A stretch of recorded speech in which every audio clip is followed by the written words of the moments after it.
नमस्कार दोस्तों, कैसे हैं आप लोग। आशा करता हूं आप लोग ठीक होंगे। दोस्तों, आज हम एशिया के एक ऐसे देश के बारे में जानने वाले हैं जहां पर एक विशेष प्रकार की जनजाति लोग रहते हैं और इन लोगों की शादी की परंपरा भी अनोखी है। यहाँ पर लड़कियां अलग अलग तरीके से लड़कों के साथ रात बिता सकती हैं, उनके साथ समय गुजार सकती हैं, वो भी शादी से पहले। हैरानी की बात तो यह है कि लड़कियां जिस जगह पर यह सब करती हैं, उस जगह को बनाने का काम खुद लड़कियों के पिता करते हैं। दोस्तों, हम बात कर रहे हैं कंबोडिया देश के कून गांव में रहने वाले क्रेउन जनजाति के लोगों के बारे में। दोस्तों, आगे बढ़ने से पहले हम कंबोडिया देश के बारे में जान लेते हैं। दोस्तों, कंबोडिया दक्षिण पूर्व एशिया का एक प्रमुख देश है जिसकी सीमाएं पश्चिम में थाईलैंड, पूर्व एवं उत्तर में लाओस तथा वियतनाम से और दक्षिण में थाईलैंड की खाड़ी से लगती है। कंबोडिया का क्षेत्रफल 1,81,034 वर्ग किलोमीटर के साथ दुनिया का 88वां नंबर का सबसे बड़ा देश है, जिसकी आबादी 1.5 करोड़ के आसपास है। कंबोडिया में अधिकतर लोगों का धर्म बौद्ध धर्म है, जो कि यहाँ का आधिकारिक राष्ट्र धर्म माना जाता है।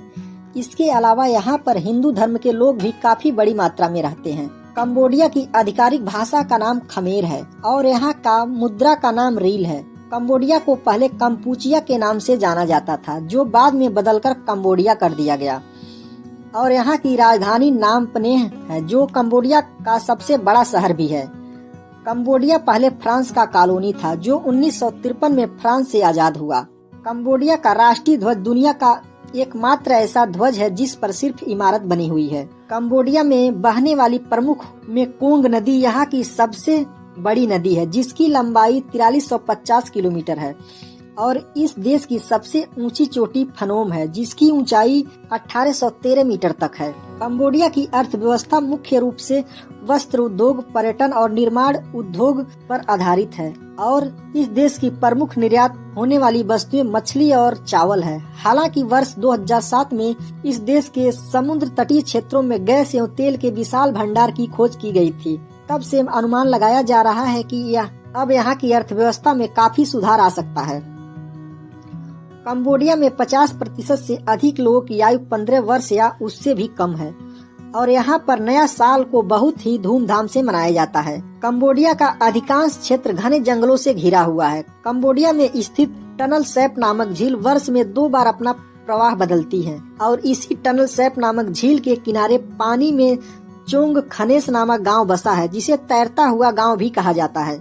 दोस्तों, हमारे भारत देश में शादी से पहले संबंध बनाना बहुत ही गलत माना जाता है। यहाँ तक कि कई बार लिव इन रिलेशनशिप को लेकर भी देश में काफी लोगों ने हु हल्ला किया हुआ है। लेकिन समय बढ़ने के साथ साथ लोगों के सोच में भी बदलाव देखने को मिल रहा है। आजकल लोग अपनी बेटियों के फैसलों को काफी हद तक मानते भी हैं। वहीं भारत में बहुत से जगह ऐसी है जहाँ पर लड़कियों को मनपसंद साथी चुनना तो दूर, उनको लड़कों के साथ बात करना भी अच्छा नहीं समझा जाता है। लेकिन कंबोडिया के एक गांव जिसका नाम कून है, वहां पर क्रेउन जनजाति के लोगों की शादी की परंपरा जानकर आपका होश उड़ जाएगा। क्रेउन जनजाति जो शायद आधुनिक शहरी समाज से भी बहुत आगे हैं। यहाँ तक कि इस जनजाति में माता पिता अपनी बेटियों पर पाबंदी लगाना तो दूर, सही लाइफ पार्टनर की खोज में शारीरिक संबंध बनाने की पूरी आजादी देते हैं। इस समुदाय के लोग अपनी लड़कियों के लिए लव हट्स तैयार करते हैं, जहां पर लड़कियां अपनी मनपसंद साथी के साथ शारीरिक संबंध बनाने के लिए आजाद होती हैं।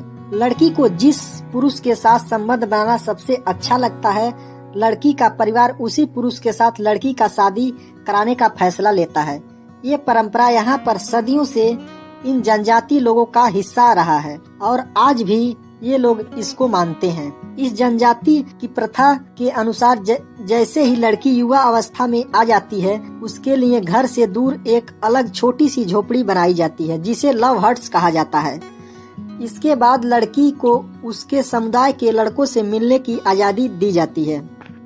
इस जनजाति के लोगों का मानना है कि बेटी के लिए बेहतर लाइफ पार्टनर चुनने का सही तरीका यही है। उनका मानना है कि इससे लड़कियां बेहद सशक्त बनती हैं। इस परंपरा में यदि लड़की गर्भवती भी हो जाती है तो जिस लड़के को वह पसंद करती है उसे बच्चे को भी अपनाना पड़ता है।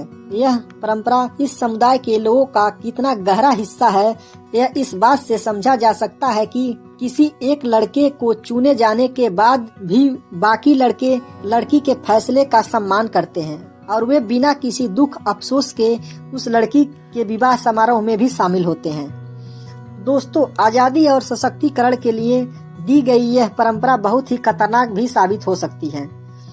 युवाओं में यह HIV जैसी बीमारियों का कारण भी बन सकती है। कंबोडिया की सरकार इससे होने वाले बीमारियों से बचने के लिए इस समुदाय के लोगों को जागरूक करने की कोशिश में लगी हुई है, लेकिन यह समुदाय अपनी इस पुरानी परंपरा को छोड़ने के लिए तैयार नहीं है। दोस्तों, कंबोडिया देश अपनी प्राकृतिक सुंदरता के साथ साथ अपने पुराने मंदिरों, धार्मिक स्मारकों के लिए पूरी दुनिया में प्रसिद्ध माना जाता है। यहाँ पर कई बहुत पुराने हिंदू मंदिर स्थित हैं, जिसे देखने के लिए हर साल हजारों की संख्या में यहाँ लोग आते रहते हैं।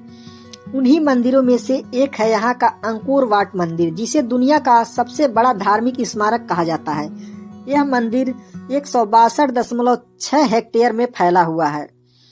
यह एक हिंदू मंदिर है, लेकिन बहुत से लोग इसे बौद्ध मंदिर भी मानते हैं, इसीलिए इसे बौद्ध हिंदू मंदिर कहा जाता है।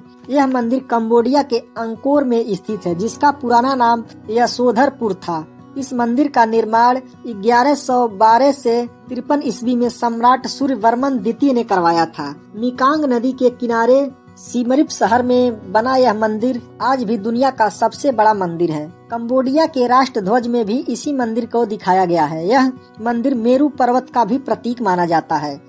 इस मंदिर की दीवारों पर हिंदू धर्म ग्रंथों के प्रसंगों का चित्रण भी दर्शाया गया है। इस प्रसंगों में सुंदर अप्सराओं को दिखाया गया है और साथ में असुरों देवताओं के बीच समुद्र मंथन का भी दृश्य दर्शाया गया है। यह मंदिर विश्व के सबसे लोकप्रिय पर्यटन स्थलों में से एक होने के साथ यह मंदिर यूनेस्को के विश्व धरोहर स्थलों में से एक है। दूसरा यहाँ का सबसे प्रसिद्ध स्थान अंकोर थोम है। कंबोडिया में स्थित अंकोर थोम एक बहुत ही प्राचीन नगर माना जाता है। यहीं पर खमेर साम्राज्य का अंतिम तथा सबसे अधिक समय तक राजधानी रही थी। इसकी स्थापना 12वीं शताब्दी में सप्तम जयवर्मन ने की थी। यहाँ पर जयवर्मन तथा उससे पहले के शासकों द्वारा निर्मित बहुत से प्राचीन स्मारक हैं और इस नगर के बीच में जयवर्मन का राज मंदिर भी स्थित है, जिसको देखने के लिए हर साल हजारों की संख्या में लोग आते रहते हैं। इसके अलावा सिहानोकविलो बीच कंबोडिया के कोम्पोंग सोम जिले में स्थित बहुत ही आकर्षक स्थानों में से सिहानोकविले बीच अपने रेतीले स्ट्रिप ओए बैंक फैंकर पार्टी क्षेत्रों के लोकप्रिय पर्यटन स्थल बन गया है। सिहानोकविले बीच के रेतीले समुद्र तट पर्यटकों को सहज ही अपनी ओर आकर्षित करते रहते हैं। इसके अलावा कोहरोग सेमलोएम कंबोडिया के प्रमुख द्वीपों में से एक है। कोहरोग में 1 दर्जन झोपड़ियां और रिसोर्ट हैं, जो बहुत ही सुंदर दुनिया का नजारा पेश करते हैं। कोहरोग अपने स्कूबा ड्राइविंग के लिए बहुत ही प्रचलित स्थान है, जो कि पर्यटकों को अपनी ओर हमेशा आकर्षित करता रहता है। टोनले सैप लेक कंबोडिया का जल मार्ग है, जो कि पूर्व एशिया की सबसे बड़ी ताजे पानी की झील है। टोनले सैप लेक में कंबोडिया की खेती में सिंचाई का बहुत बड़ा संसाधन है। यहाँ आसपास के गांव में लोग मछली का व्यापार करते हैं, जो कि इसी लेक से संचालित होता है। दोस्तों, कंबोडिया में कई बार और क्लब हैं, जो कि कंबोडिया नाइट लाइफ के लिए जाने जाते हैं। पर्यटक कंबोडिया में घूमने के साथ साथ यहाँ की नाइट लाइफ का भी भरपूर आनंद ले सकते हैं। हम आपकी जानकारी के लिए बता दें कि सिएम रीप और नोम पेन में कंबोडिया की नाइट लाइफ के लिए सबसे अच्छे नाइट लाइफ स्पॉट हैं। यहाँ पर आपको बहुत सारे कैसीनो और क्लब उपलब्ध है, जो कि बहुत ही शानदार हैं। इन नाइट क्लबों में आप पार्टी करके अपनी यात्रा को और भी ज्यादा यादगार बना सकते हैं। दोस्तों, जानकारी अच्छी लगी हो तो वीडियो को लाइक और चैनल को सब्सक्राइब कर लीजिए। धन्यवाद। जय हिंद।